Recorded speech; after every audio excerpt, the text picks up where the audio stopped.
Protesters swarmed the Supreme Court in Washington, D.C. following the overturning of Roe v. Wade. SCOTUS voted 6-3 to uphold Mississippi's law that bans abortions after 15 weeks, then voted 5-4 to overturn Roe v. Wade.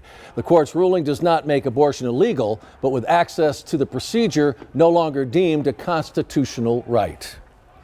Good evening, everybody, and thanks for joining us. I'm Sean Mooney. Several hundred people gathered tonight in downtown Tucson protesting the U.S. Supreme Court's seismic decision today that overturns Roe v. Wade and returns abortion law back to the states. News 4 Tucson's Eric Fink joins us live downtown with more on how both sides are reacting to the ruling in our city. Eric.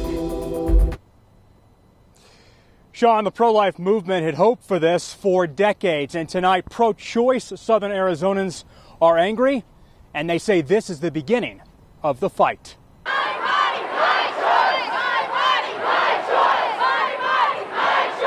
They raised their voices,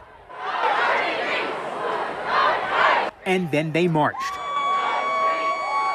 Pro-choice Arizonans furious today as the Supreme Court overturns Roe v. Wade and 50 years of precedent. Keep fighting. We have to keep fighting for every woman in this country so they have a choice. They're saddened, dejected, and motivated. I am just determined. You know, for so many years, we have simply been told no, we can't have things that we are entitled to. We cannot have equal protection under the law. And so we are going to start dictating, and we will tell them no. On the other side, a seismic win for pro-lifers who have long waited for this day. Well, I'm very glad, very, very pleased, very thankful that the Supreme Court overturned Roe versus Wade. We've been waiting for this for a long time, but it's a baby step. It's only a first step. Well, we have been praying for this for decades. So we understand that God created all life. These demonstrators, with their strongly held beliefs and their disdain for this decision, say they will go to the ballot box and defend a woman's right to choose. Vote. Vote. We outnumber them.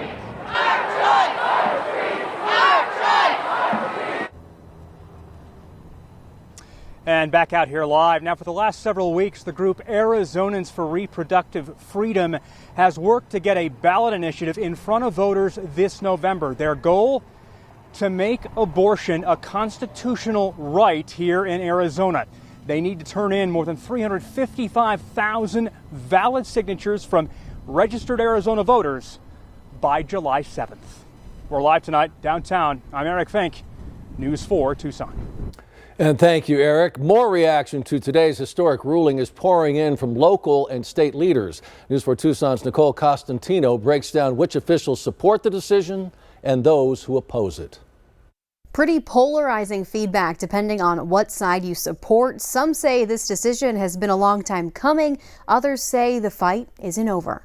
A sweeping win or a devastating loss. That's the reaction of Arizona officials after the United States Supreme Court overturned Roe v. Wade Friday morning. Arizona Governor Doug Ducey tweeting, Roe v. Wade was a poorly reasoned ruling that had no constitutional basis. The Supreme Court has made the right decision by finally overturning it and giving governing power back to the people and the states. I am proud that Arizona has been ranked the most pro-life state in the country. AZ Attorney General Mark Brnovich says AGs, quote, have a solemn responsibility to defend the most vulnerable among us, and that's exactly what we did today. I look forward to seeing this issue return to elected representatives where it belongs. As Americans, we believe in the dignity and value of every person. U.S. Senator Mark Kelly says the Supreme Court, quote, denying women the right to make choices about their own bodies. This is a giant step back for our country and an all-hands-on-deck moment.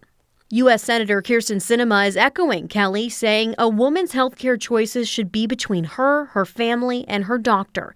Today's decision overturning Roe v. Wade endangers the health and well-being of women in Arizona and across America. U.S. Representative Ann Kirkpatrick is calling the Supreme Court, quote, no longer a legitimate body. It has become another partisan branch, putting political party platforms before the American people and legal precedent. This week's SCOTUS rulings highlight this fact. The court's conservatives have dismantled the separation of church and state. Closer to home, here's the statement from Tucson Mayor Regina Romero. Though not unexpected, this infringement of our rights is hard to accept. The Supreme Court has delivered a wrecking ball, dismantling the rights of some people in this country. I dissent. And U.S. Representative Raul Grijalva says the decision will, quote, fall on the poorest and most vulnerable women in our country, women of color, young women, and low-income women. Women without means to travel or receive a safe abortion may face life-threatening consequences and serious health risks. There's obviously still a lot more to discuss about this. We're breaking down what it means and the next steps being taken on both sides, on air and online. In the newsroom, Nicole Costantino, News 4, Tucson.